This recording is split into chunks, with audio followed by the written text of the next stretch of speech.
So the first thing we try to tell people to do is see how the animal responds to what you do. You know, and she's content to try and get away, but like I said, she's a little bit cool, so she's content to try and just escape. Florida is declaring open season on a predator that is literally swallowing the state whole. These muscular machines devour everything from birds to deer, leaving the Florida panther with nothing left to eat.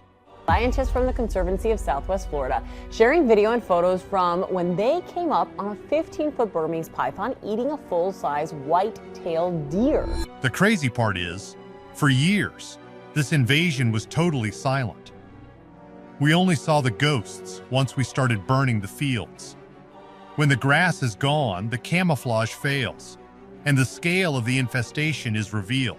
Stay tuned as we dive into how fire is the only weapon left in a war against a monster we created.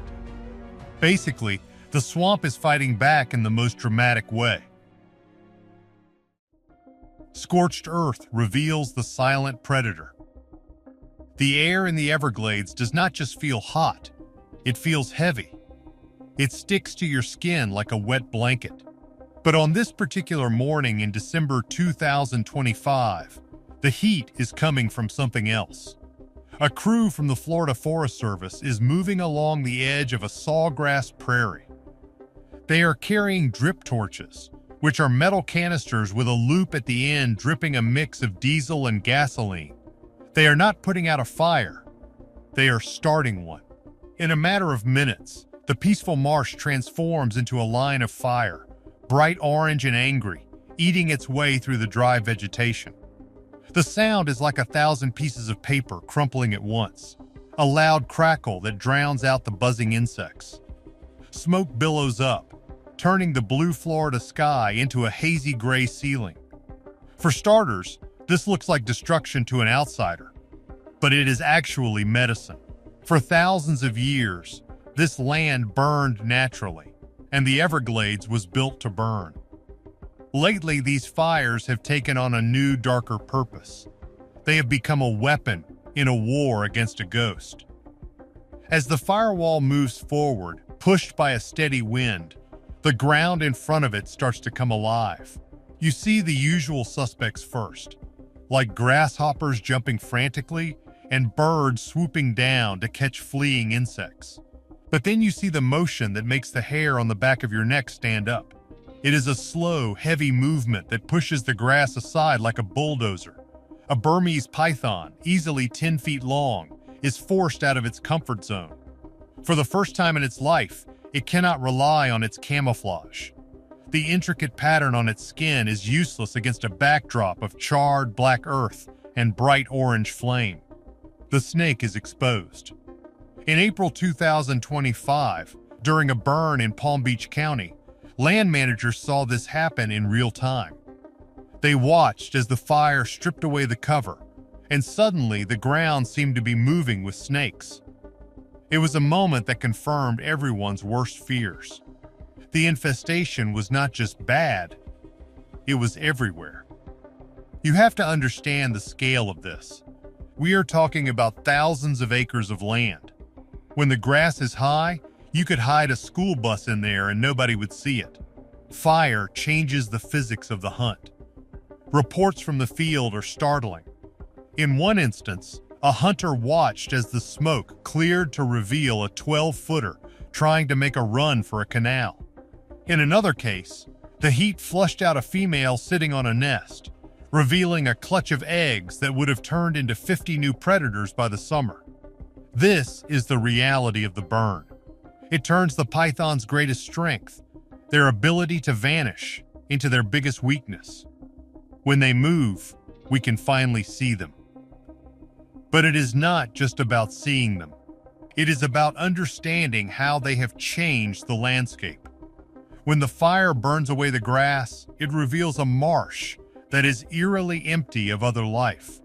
The raccoons are gone. The foxes are missing. The opossums have vanished. The fire exposes the pythons, yes, but it also exposes the crime scene. It shows us a world where the only thing left alive is the monster. The flames crackle and pop, consuming the dry fuel. The heat is intense enough to singe your eyebrows if you get too close. But the crews watching the line are not looking at the fire. They are scanning the ground just ahead of it, waiting for the glint of scales. The fire reveals what the darkness hides, and in the Everglades, the darkness is hiding an army. But the fire was only the start of a much bigger nightmare. Massive breakout that changed the ecosystem forever. To understand why we have to burn the swamp, we have to look at how we lost it in the first place. It did not happen overnight. It was a slow, creeping disaster that started with good intentions and ended with an ecological nightmare. It all goes back to the pet trade. In the 1980s and 90s, Miami was the capital of exotic pets. People bought baby Burmese pythons when they were only 20 inches long. They are cute at that size, but they never stop growing. That cute baby turns into an 8-foot snake in a year, and then a 10-foot predator the size of a telephone pole. People drove out to the edge of the swamp and let them go, thinking they were giving the animal freedom. They did not realize they were releasing a biological weapon. Then came Hurricane Andrew in 1992. This was the turning point. The storm smashed into South Florida like a bomb, leveling breeding facilities and pet shops. Untold numbers of pythons were thrown into the wild all at once. The Everglades was the perfect hideout. It is warm, wet, and was an all-you-can-eat buffet. The pythons found a paradise with no natural predators. Nothing in Florida evolved to remove a 20-foot constrictor. For years, the invasion was silent because pythons are ambush predators. They wait in the mud, holding their breath for 30 minutes at a time. By the time we realized there was a problem, it was already too late. In some areas, the population of marsh rabbits has dropped by 99%. Raccoons and opossums are also down by 99%. The swamp used to be noisy, but now it is silent. The only thing you hear is the wind. The python is a super predator, creating a collapse of the food web. The Florida panther has nothing to eat because the snakes got to the deer first. It is a domino effect, and the blocks are falling fast. A single female can lay up to 100 eggs a year. We are dealing with an exponential takeover. Models now estimate there could be anywhere from tens of thousands to over 100,000 pythons out there. We let them get a 30-year head start. Now we are playing catch-up. We have to make the ghost visible. We did not know the snakes were already planning their next move. High-stakes game of fire and scales. So, how do you burn a swamp without destroying it? It is not that simple, though. Prescribed burning is a science, a high-stakes chess game played with fire and wind. The Florida Forest Service and the National Park Service plan these operations months in advance. They have to wait for the perfect window. If it is too dry, the fire burns too hot and can jump the lines to threaten houses. If it is too wet, the fire will not carry. They look for the Goldilocks zone with specific humidity levels and wind directions. They target the dry season between December and May when the water levels are low. The goal is to reduce the fuel load, which is the dead grass and brush that builds up over time. In python hotspots, the strategy shifts toward exposure. The crews work in teams using ATVs, swamp buggies, and even helicopters. Aerial ignition is one of the most intense things you will ever see. A helicopter flies low, dropping little plastic balls filled with chemicals that burst into flame when they hit the ground. This allows them to ignite thousands of acres in a single afternoon. The fire sweeps through the sawgrass. It burns fast and consumes the thick layer of brown rotting material near the dirt. This thatch is the python's bedroom.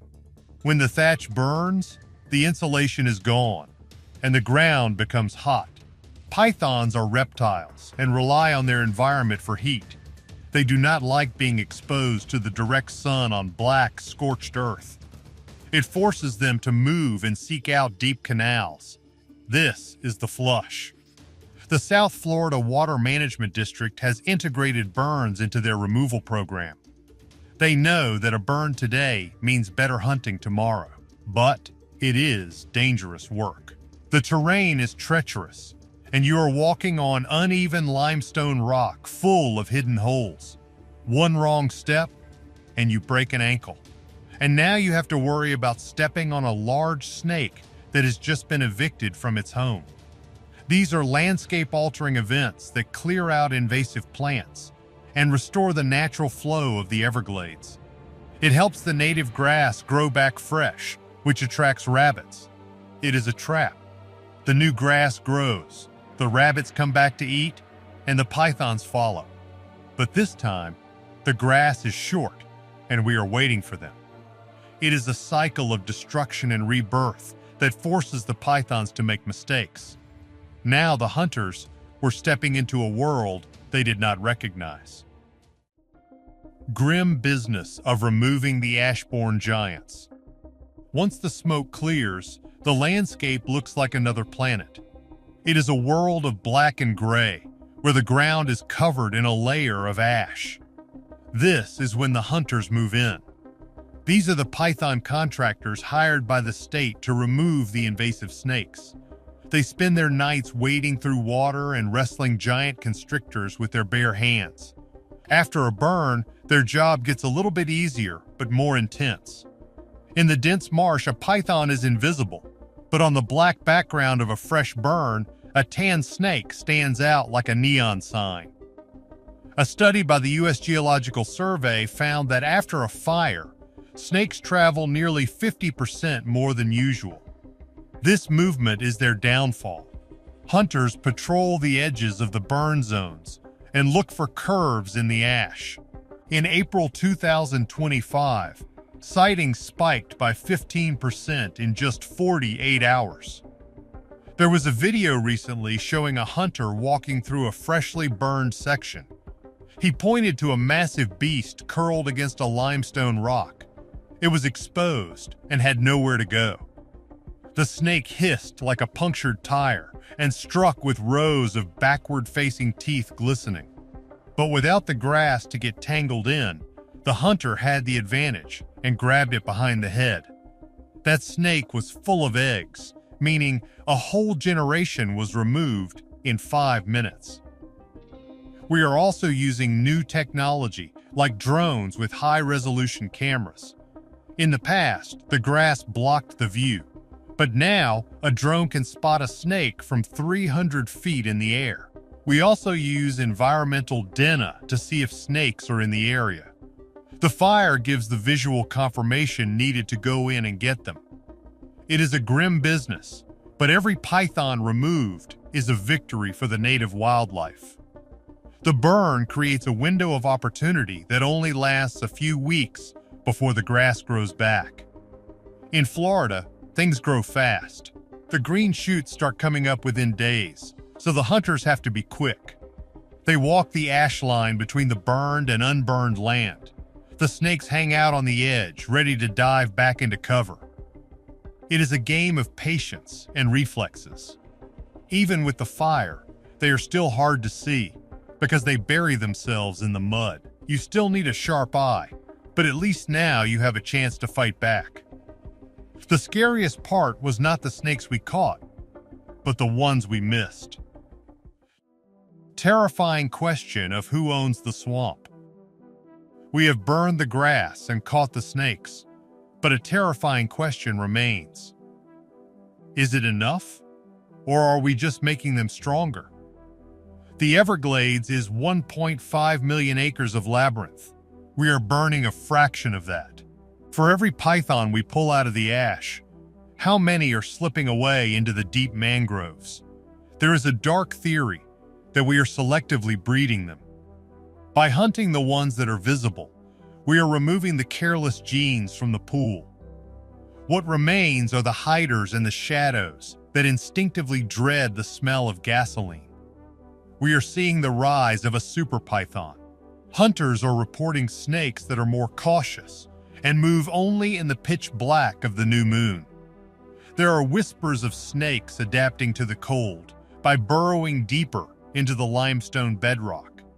But the wildest theory is that they might turn black to match the scorched earth. Are we pressing for a mutation where a snake becomes invisible against the ash? They are also moving north into the suburbs, sensing the chemical traces of civilization. They are appearing in backyards, curled around pool pumps in Miami. If the pressure in the glades becomes too high, the python population will displace and surge outward like a bursting dam. The fire is a tool, but it is not a cure. The battlefield itself is turning against us as seasons break and dry spells turn the grass into tinder. This makes every burn a roll of the dice. We worry that by removing pythons in accessible areas, we are creating a sanctuary population in the unreachable heart of the swamp. Are we the ones who truly messed up this beautiful wilderness forever? Tell us what you think below. Smash that like button and subscribe for more wild nature stories.